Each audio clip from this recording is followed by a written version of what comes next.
Parliament में हमने कहा था कि कास्ट सेंसस को हम करवा के छोड़ेंगे, और हमने ये भी कहा था कि 50% की जो कैप है, जो आर्टिफिशियल दीवार लगा रखी है, उसको भी हम तोड़ के हटाएंगे। पता नहीं क्या हुआ, सडनली 11 साल बाद नरेंद्र मोदी जी कहते थे कि सिर्फ 4 जाते हैं, सडनली कास्ट सेंसस का अनाउंसमेंट किया। हम इसको सपोर्ट करते हैं, पूरी तरह सपोर्ट करते हैं, मगर हम टाइमलाइन चाहते हैं। हम जानना चाहते हैं ये कब तक होगा, और ये एक पहला कदम है। तेलंगाना एक मॉडल बना है कास्ट सेंसस के लिए, और वो ब्लूप्रिंट बन सकती है। और कास्ट सेंसस को डिजाइन करने में हमारा पूरा सरकार को ऑफर है, पूरा समर्थन है कि हम डिजाइन करेंगे, क्योंकि डिजाइन बहुत जरूरी है। क्योंकि 2 एग्जाम्पल्स हैं, एक बिहार का डिजाइन है, दूसरा तेलंगाना का डिजाइन है, उसमें जमीन आसमान का फर्क है। और मैं दोहराना चाहता हूं कि कास्ट सेंसस पहला कदम है। हमारा जो विजन है, एक बिल्कुल नया डेवलपमेंट का, विकास का पैराडाइम हम कास्ट सेंसस के माध्यम से लाना चाहते हैं।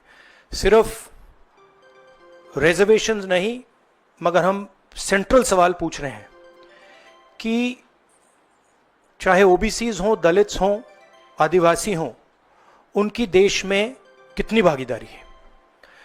कास्ट सेंसस से एक प्रकार से पता लगेगा, बट कास्ट सेंसस से आगे जाना है। हमारे इंस्टीट्यूशंस में, संस्थाओं में इनकी कहां कहां पार्टिसिपेशन है, पावर स्ट्रक्चर जो है उधर कितनी पार्टिसिपेशन है, ये नेक्स्ट स्टेप है।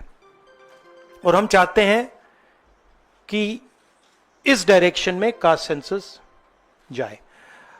हमने एक और चीज कही थी, कांग्रेस पार्टी ने रेज की थी, मैनिफेस्टो में भी था, article 15(5).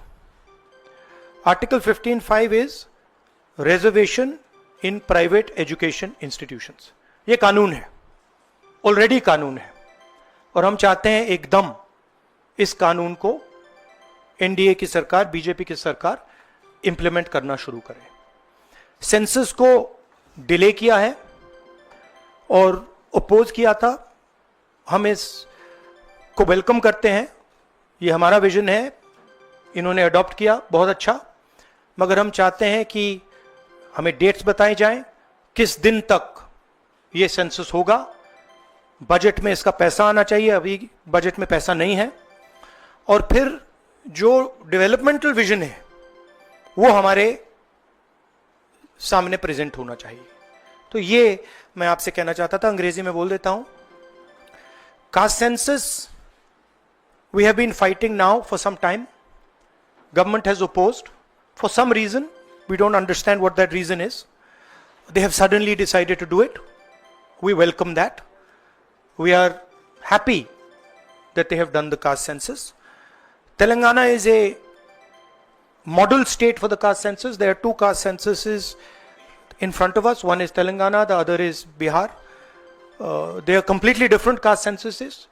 The Telangana caste census, the questions have been developed by a process of consultation, not a closed process, open process, by asking the stakeholders what are the type of questions, and it's been a very detailed, very granular exercise. We would like the national census to follow some of the ideas of the Telangana census, and we are more than happy to help the government develop the national census on similar lines. We've had 2 other issues that we have discussed which are also central, which is the 50% cap on reservations. Now this is becoming an impediment. This is becoming an impediment to development, to progress of our country, and to the progress of backward castes, Dalits and Adivasis. And we want this 50% barrier to be eliminated and broken. We have stated that. We have achieved We have put enough pressure on the government to get the caste census done. We want a date by when it's done. We are going to put pressure on the government to make sure that 50% cap is destroyed. And after that, there is a third thing, which is the Article 15(5), which is reservation in private educational institutions. It is already a law. We want that law to be implemented as soon as possible. So that is broadly the structure. We see the caste census as a new paradigm of development. And we want to go beyond the caste census. We want to understand what is the participation of 90% of our population in the power structure of our country. Where are they participating effectively and where are they not participating? And we want to give them participation and access to power. So we are absolutely convinced in the Congress Party that the caste census is a first step of a completely new development paradigm in the country, and we are going to push this paradigm through one way or the other. It doesn't matter what the BJP thinks. We have shown that we can pressure the BJP into doing the caste census. We are going to show you that we're going to pressure the BJP into doing 15(5) and also removing the 50% cap. I think every Congress member, every Congress worker, every single person who has fought for the caste census, and there are millions of people, activists from the backward communities, Dalits, Adivasis, I'm very proud of what you have done. This would not be possible without the effort, without the hard work that you have done. It has been a sustained campaign that we have run, and I'm very proud of every single person who has helped us in this campaign. Thank you.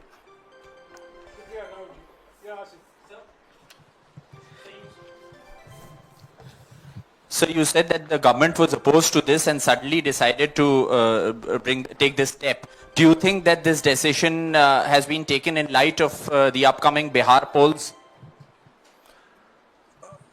No, I don't think so. I don't think that's why this decision has been taken in a hurry. I don't need to comment on whether they took it, when they took it, how they took it. Now they have taken it. We are happy they've taken it. Now this needs to be taken forward. Sir, प्रधानमंत्री बार बार ये कहते थे कि ये 4 जातियां होती हैं सिर्फ देश में. अब अचानक से फैसला हुआ, तो क्या लगता है कि आपको जो विपक्ष ने और आप लोगों ने दबाव बनाया, उस दबाव के कारण? ये सिर्फ हमने दबाव नहीं डाला, ये सिर्फ दबाव नहीं डाला है हमने. ये हमने ऑर्गेनाइज तरीके से बहुत गहराई से कैंपेन चलाया है, ग्रासरूट लेवल पे कैंपेन चलाया है, और महीनों से हम ये कैंपेन चला रहे हैं और इस कैंपेन का असर पड़ा है, इफेक्ट आया है, और इसीलिए इन्होंने ये डिसीजन लिया है. बट कास्ट सेंसस जो मैंने आपसे बोला, ये दरवाजा खोलने का तरीका है. उसके बाद रियल विकास का काम शुरू होगा. एक बार हमें इंफॉर्मेशन मिलेगी तो फिर हम उस इंफॉर्मेशन के बेसिस पे हम एक्शन ले पाएंगे. मैं आपको 2-3 उदाहरण देता हूं.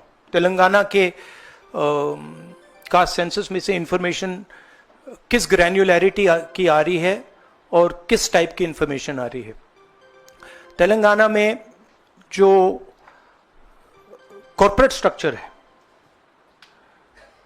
CEOs, management team, senior management, ownership structure, उसमें आपको एक दलित नहीं मिलेगा, एक आदिवासी नहीं मिलेगा, एक पिछड़े वर्ग का व्यक्ति नहीं मिलेगा. मैं कह रहा हूं एक नहीं मिलेगा. मैं ये नहीं कह रहा हूं कि 1% नहीं मिलेगा, है ही नहीं. 90% of India is not represented there. First. Second, gig workers, जहां जिनके लिए हमने तेलंगाना में और अब कर्नाटक में हम कानून बना रहे हैं. अगर आप गिग वर्कर्स की लिस्ट देखें, जिसको मैं मॉडर्न स्लेवरी कहता हूं, उसमें आपको सिर्फ ओबीसी, दलित और आदिवासी मिलेंगे. तो ये 2 स्ट्रीम्स बन रही हैं. एक स्ट्रीम मजदूरी की स्ट्रीम, गरीबी की स्ट्रीम, बेरोजगारी की स्ट्रीम, जिसमें दलित, आदिवासी, पिछड़ा वर्ग है, और दूसरी स्ट्रीम जिसमें एक छोटी सी एलीट पूरे के पूरे सिस्टम को कंट्रोल कर रही है. उसके ऊपर अदानी जी, अंबानी जी बैठे हैं. तो ये कास्ट सेंसस इस चीज को बदलने का फाउंडेशन है, पहला कदम है. राहुल जी, आप लगातार दबाव बना रहे थे, लेकिन पिछले 11 सालों से प्रधानमंत्री मोदी इस पर नहीं मान रहे थे. अभी पहलगाम का इतना बड़ा हादसा हुआ, क्या आपको लगता है कि इस वक्त में जो टाइमिंग है प्रधानमंत्री की कास्ट सेंसस को मानना, वो पहलगाम से देखिए, ध्यान भटकाने की कोशिश है? आप जर्नलिस्ट हो, ये आप लोगों का काम है, आपका काम स्पेक्यूलेशन है, मेरा काम स्पेक्यूलेशन नहीं है, मैं फैक्ट्स पे काम करता हूं। तो आप स्पेक्यूलेट कीजिए, मैं इस पे स्पेक्यूलेट नहीं करूंगा, मेरे को स्पेक्यूलेट करने की जरूरत ही नहीं है। उन्होंने क्यों लिया क्यों नहीं लिया उसमें मुझे कोई इंटरेस्ट नहीं है। लिया और ये बड़ा स्टेप है।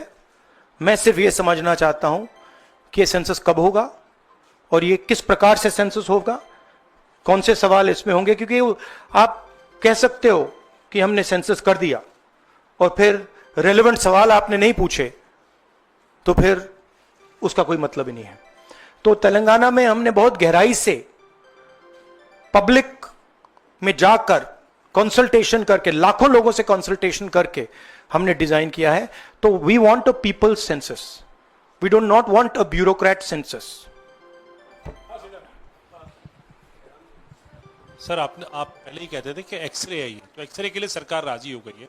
किस तरीके से एक्सरे हो, आप बार बार तेलंगाना मॉडल की बात कर रहे हैं, तो क्या तेलंगाना मॉडल अडॉप्ट होना चाहिए, किस तरीके से होना नहीं, चाहिए? देखिए, तेलंगाना मॉडल में 2-3 प्रिंसिपल्स हैं। पहला प्रिंसिपल है कि बंद कमरे में 5-10 ब्यूरोक्रेट्स ने उसको नहीं डिजाइन किया, ठीक है? क्योंकि फ्रैंकली बोलूं तो जिन कम्युनिटीज की हम मदद करने की कोशिश कर रहे हैं उनकी होल्ड ब्यूरोक्रेसी में है ही नहीं। तो हम चाहते हैं मैस सेंसस, ओपन टेक्नोलॉजी का सेंसस, जहां हम स्टेक होल्डर से पूछें आपको एक्चुअली डिजाइन में आपकी क्या राय है, आप डिजाइन के बारे में क्या सोचते हो। यह तेलंगाना का first principle. Second principle Telangana में कि we have set up a expert group who is now going to study all the data and is going to present to the government of Telangana a vision based on caste census. So that is the second step.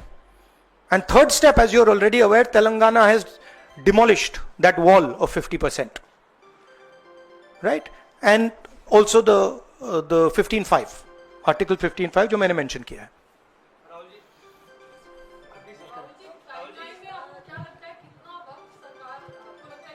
मुझे लगता है, मेरी immediate suspicion है कि ये वो women's bill वाली strategy timeline वाली है, but I hope that better sense prevails.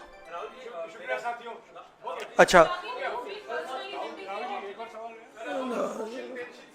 No, I want to से one other thing which is frankly बहुत जरूरी है, और आज ये शायद कास्ट सेंसस से भी ज्यादा जरूरी है। मैं आज कानपुर गया और वहाँ पे जो टेररिज्म के विक्टिम थे उनसे मैंने बात की, परिवार से मैंने बात की।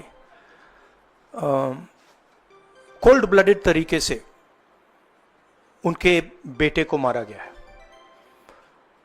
बिना मर्सी के।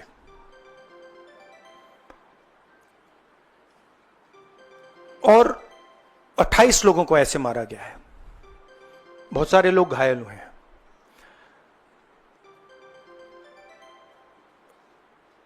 मैं इस पे कमेंट नहीं करना चाहता हूं ये कैसे हुआ। मैं सिर्फ ये कहना चाहता हूं कि जिन लोगों ने ये किया है, जो भी हैं, कहां भी हैं, they have to pay for this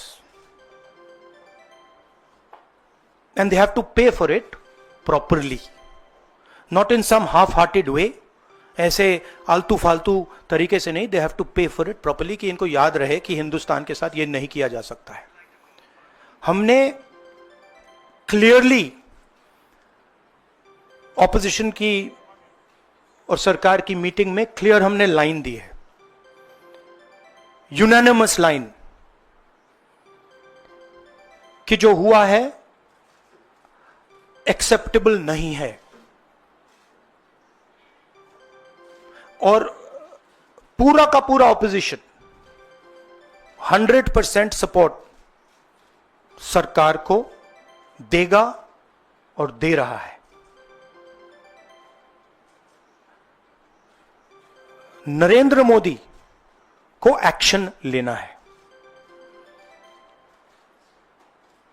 एकदम एक्शन लेना है, और पूरा का पूरा विपक्ष उनके साथ खड़ा है।